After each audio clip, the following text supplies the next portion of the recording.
أعوذ بالله السميع العليم من شر الشيطان اللعين الرجيم. بسم الله الرحمن الرحيم. الحمد لله رب العالمين. الصلاة والسلام على خير خلق الله أشرف المرسلين سيدنا وحبيبنا أبي القاسم محمد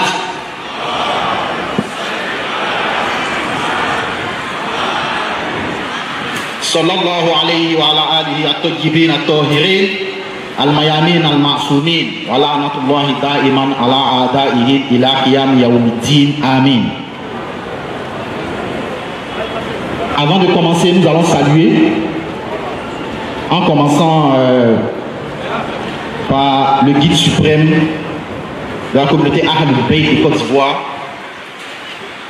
ensuite le président du conseil supérieur Ahlul Bayt de Côte d'Ivoire, à tous nos chouyours ici présents, à nos dignitaires religieux, qu'ils soient musulmans ou chrétiens, nous les saluons tous avec respect et considération. Tous nos pères et mères, nos frères et sœurs ici présents, soyez tous salués par la formule Assalamu alaikum wa rahmatullahi ta'ala wa barakatuh. On nous a signalé qu'il n'y a pas beaucoup de temps puisque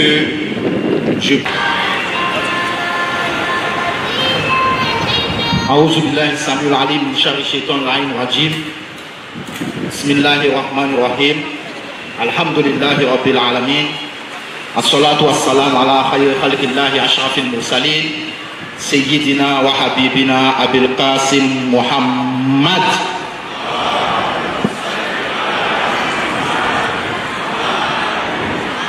صلى الله عليه وعلى آله الطيبين الطاهرين الميامين المعصومين ولعنة الله دائما على أعدائه إلى قيام يوم الدين آمين.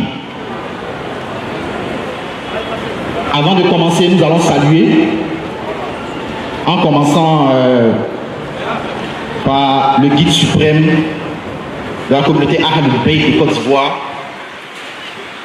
ensuite le président du conseil supérieur Ahlul Bayt de Côte d'Ivoire, à tous nos chouyours ici présents, à nos dignitaires religieux,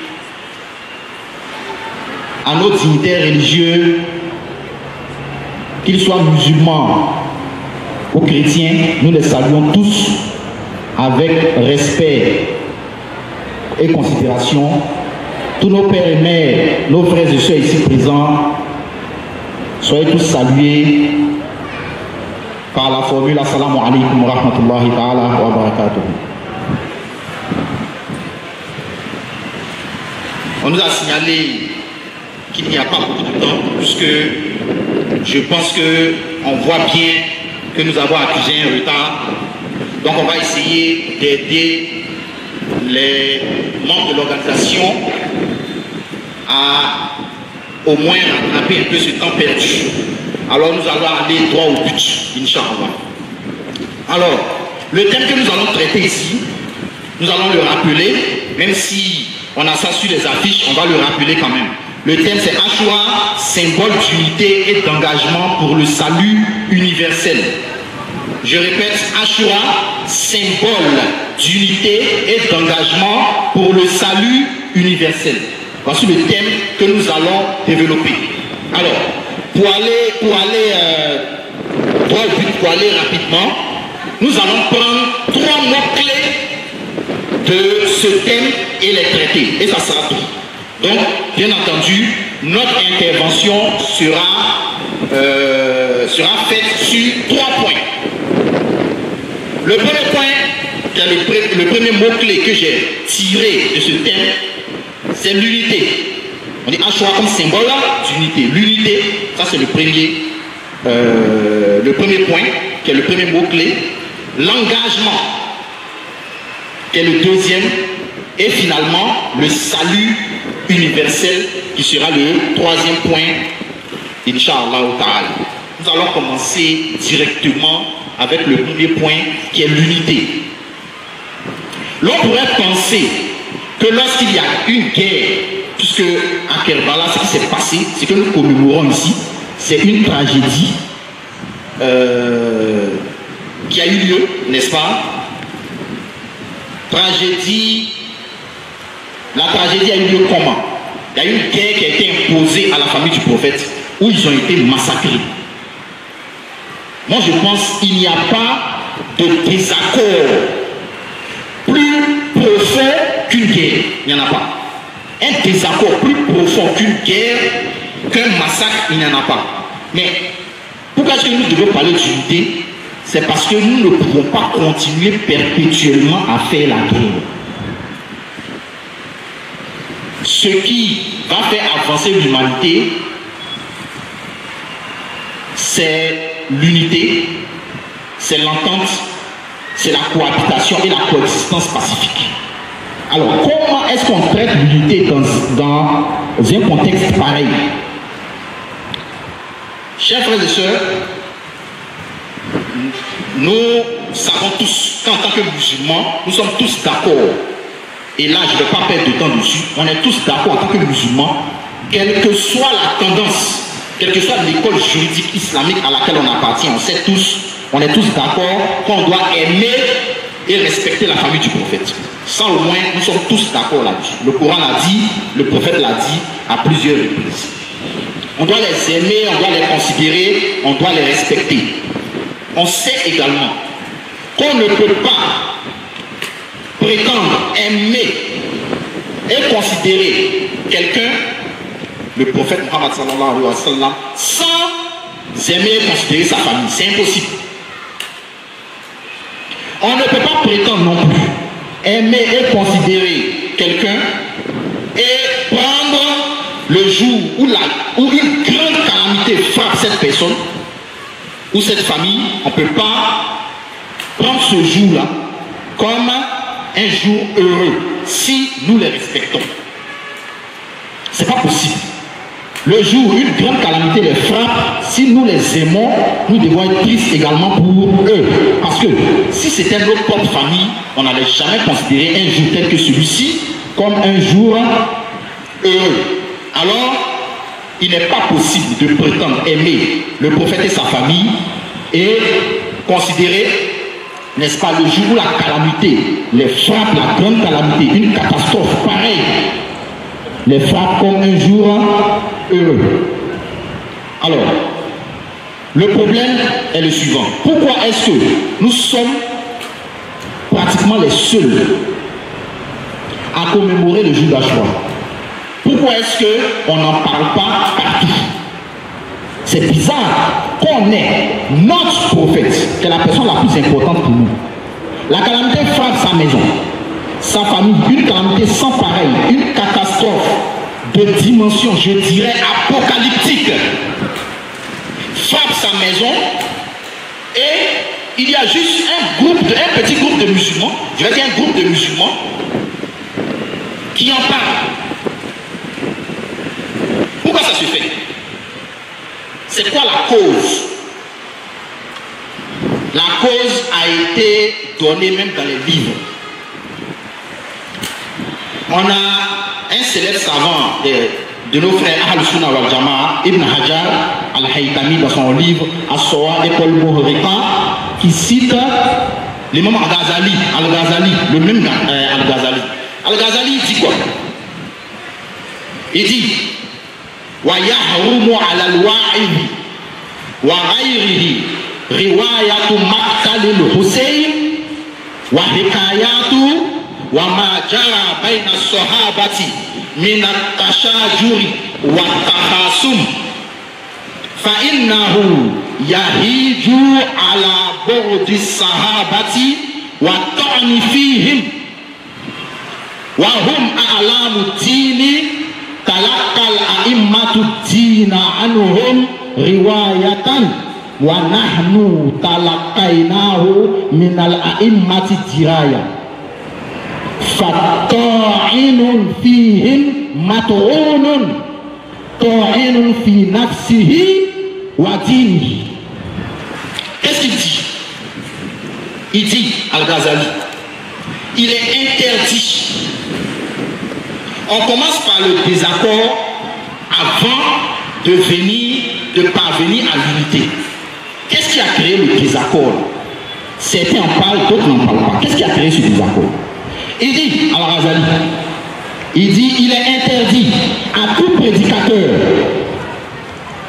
de mentionner, ou à qui que ce soit, de mentionner tout ce qui s'est passé à propos qu'on appelle ça, le martyr, le fait que Hussein, le petit-fils du prophète, ait été tué. C'est interdit d'en parler. L'histoire d'Al-Hussein, c'est interdit, n'est-ce pas, d'en parler. Et il est interdit également de parler de tout ce qui s'est passé parmi les compagnons du prophète. Ce qui s'est passé parmi eux comme disputes et querelles. Il dit parce que cela incite à la haine contre les compagnons, ces compagnons-là. Et cela ouvre la porte à ce qu'ils soient critiqués. Je veux dire blâmés. Alors que ceux-là, ce sont les figures de proue, ce sont les symboles de la religion. Les savants de l'islam ont reçu les enseignements islamiques et nous, Ghazali dit, et nous avons reçu de ces savants, n'est-ce pas, les enseignements également du prophète. Celui qui critique un compagnon du prophète est lui-même, on doit le critiquer aussi. Celui qui blâme un compagnon du prophète, lui-même il est à blâmer. Il dit parce que celui qui blâme les compagnons du prophète, c'est comme s'il se blâmait lui-même ou il blâmait la religion. C'est dans le livre Assoa et Kolmorika, édition Dar Watan de Arabie Saoudite, page 640. Et on nous dit dans le livre de Al-Ghazali, c'est dans Ihya Ulumuddin, volume 3, page 121-122. Chers frères et sœurs, ce qui fait que certains ne parlent pas, ou bien plusieurs personnes ne parlent pas de la tragédie de Kerbala, ils se disent que ça va amener à blâmer les compagnons du prophète avec lesquels ils ont pris, n'est-ce pas, la religion. Voici la raison pour laquelle certains de nos frères ne parlent pas, n'est-ce pas, de cette tragédie. Chers frères et sœurs, dans le Coran, Allah nous dit de dire aux chrétiens et aux juifs, Bismillahirrahmanirrahim, Qul ya ahl al-kitabi ta'alaw ila kalimatin sawa'in baynana wa baynakum. Soit 3, verset 64. Il dit, oh, vous qui avez cru, on nous dit de dire aux chrétiens et aux juifs, venez à une parole commune entre vous et nous.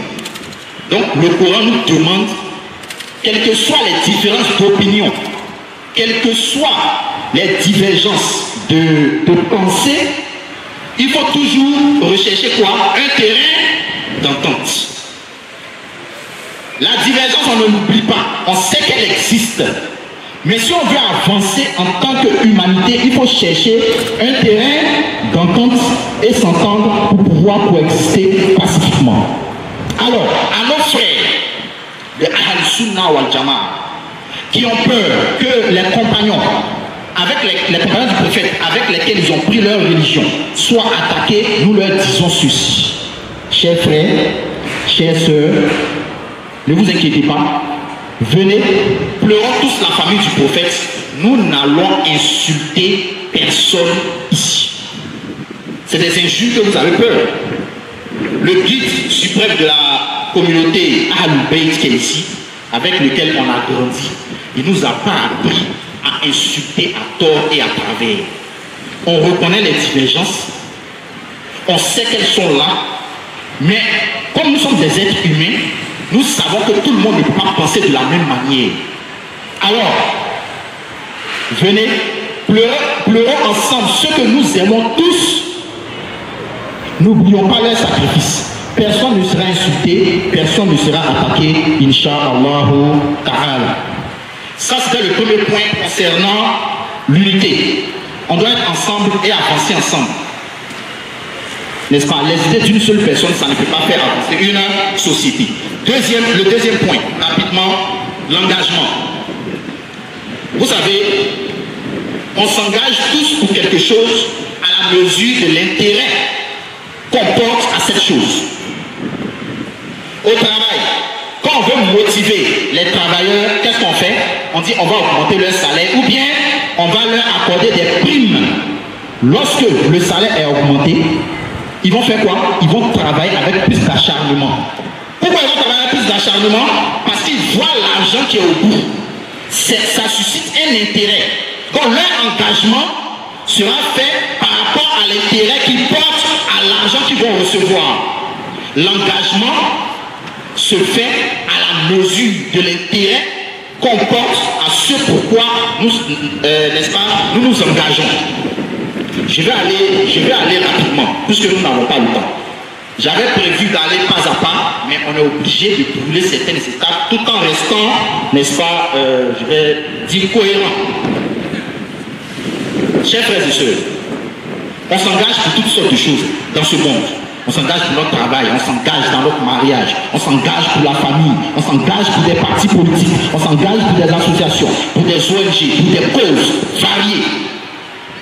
Mais l'engagement, il doit être plus profond envers quoi? Envers ce pourquoi nous nous retrouvons ici même dans ce monde. Allah nous dit dans le Coran, Bismillahirrahmanirrahim, ce qui fait que nous sommes ici, sur cette terre, c'est l'adoration d'Allah subhanahu wa ta'ala. Donc l'engagement prioritaire, c'est l'engagement envers celui qui nous a créés. On appelle ça de la reconnaissance. On appelle cela de la reconnaissance. Et Allah subhanahu wa ta'ala nous a dit, ceux qui s'engagent, ils auront, n'est-ce pas, c'est ceux-là qui auront le mieux salaire. Mais celui qui travaille mieux, c'est lui qui est le mieux payé. Ici, on est dans un système de justice. Le système d'Allah est un système de justice, puisqu'il est, comme on le dit, le plus juste des juges. On est Allah sallallahu bi ahkamil hakim, le plus juste des juges. Il dit, ceux qui vont travailler dans ce monde, ceux qui vont s'engager dans ce monde, vraiment leur récompense sera très belle le jour du jugement. Chers frères et sœurs, quand la cause pour laquelle on s'engage nous porte vraiment à cœur, on dépasse l'étape de l'engagement et on arrive à l'étape du sacrifice.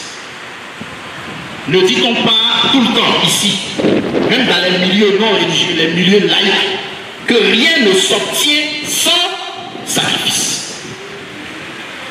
Mais si nous voulons la récompense d'Allah, si on se sacrifie pour toutes sortes de choses, les dames, nos mamans, se sacrifient pour donner la vie à chaque fois, lorsque elles vont donner naissance. Nos papas se sacrifient matin, midi et soir pour pouvoir subvenir aux besoins de leur famille. Nous nous sacrifions pour ce monde. Mais le premier sacrifice, c'est pour ce pourquoi nous sommes ici en ce monde. C'est l'adoration d'Allah, c'est la religion d'Allah, c'est Dieu lui-même. Alors, Allah nous dit dans le Coran, Bismillahirrahmanirrahim, Inna Allah ashtara min al-mu'minina anfusahum wa amwaluhum bi anna lahumul jannah. Soit 9, verset 111. Allah il a acheté des croyants, ceux qui ont accepté de s'engager pour lui et sa religion. Il a acheté leur personne, il a acheté leurs biens. Il a acheté ça pourquoi? Parce qu'il est préparé pour eux lorsqu'ils ne seront plus de ce monde, lorsqu'ils vont quitter ce monde de passage, ils vont arriver dans le monde éternel, il va leur réserver quoi? Le paradis. Le croyant est celui qui s'engage pour Allah et pour la religion. Voilà pourquoi on a dit au prophète de dire, on écoute inna solati wa nusuki wa mahyaya wa mamati lillahi rabbil alamin. Ma prière, mérite. Ma vie et ma mort appartiennent à Allah subhanahu wa ta'ala. Donc on doit s'engager, n'est-ce pas, pour Allah subhanahu wa ta'ala. Chers frères et sœurs, je vais rappeler le sacrifice du prophète Ibrahim, Abraham, que nous avons en commun avec des trois religions monothéistes. Les trois religions monothéistes, le judaïsme, le christianisme, l'islam. Nous avons en commun notre père Ibrahim, comme on le dit en arabe, Abraham, n'est-ce pas? On le dit en français.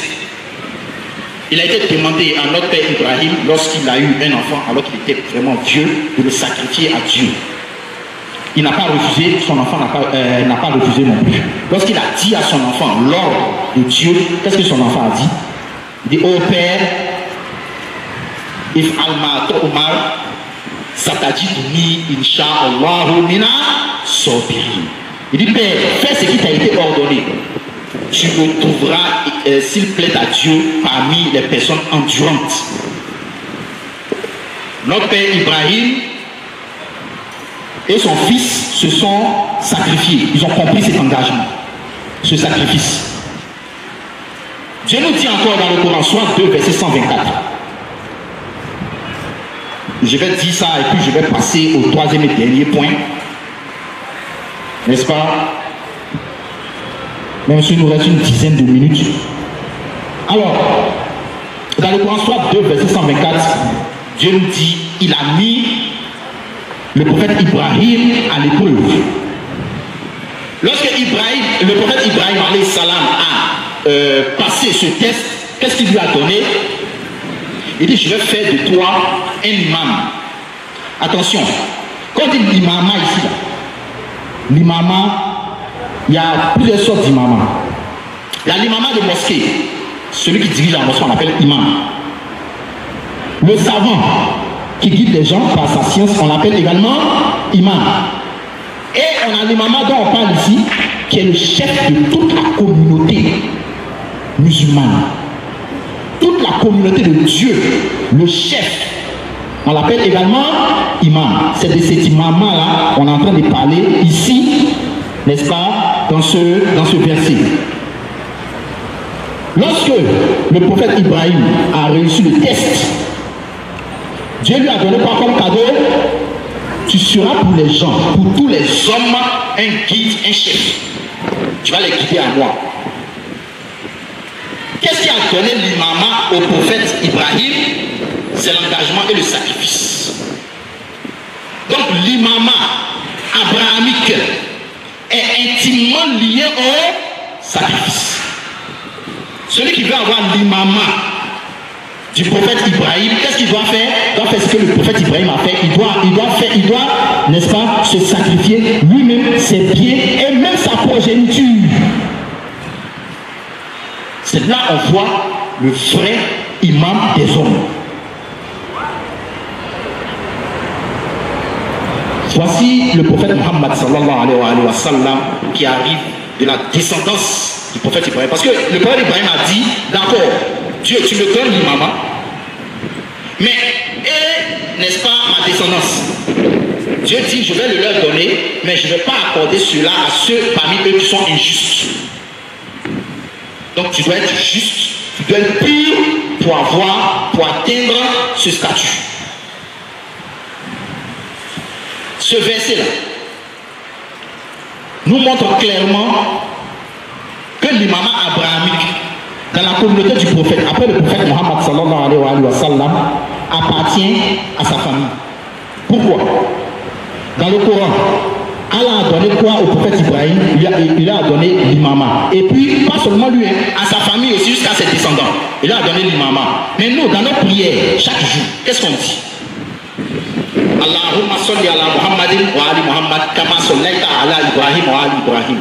Wa barik ala Muhammadin wa ali Muhammad kama barakta ala Ibrahim wa ali Ibrahim fil alamina innaka hamidun majid. Allah accorde à Muhammad et la famille de Muhammad ce que les bénédictions, les grâces que tu as données à Ibrahim et la famille d'Ibrahim. Allah a donné quoi à Ibrahim et puis la famille d'Ibrahim? C'est quoi? Soit 2 verset 124, c'est quoi? C'est l'imama. Donc chaque jour, on est en train de demander à Dieu de faire du prophète et de sa famille, le guide toute la communauté islamique. Donc, l'imama qui est intimement lié au sacrifice, à l'engagement ultime et au sacrifice, appartient à qui? Au prophète et à sa famille. Voilà pourquoi que tous les êtres qui ont été créés sur la terre, personne n'a autant sacrifié pour Dieu que le prophète et sa famille. Personne ne s'est autant engagé pour Dieu que le prophète et sa famille.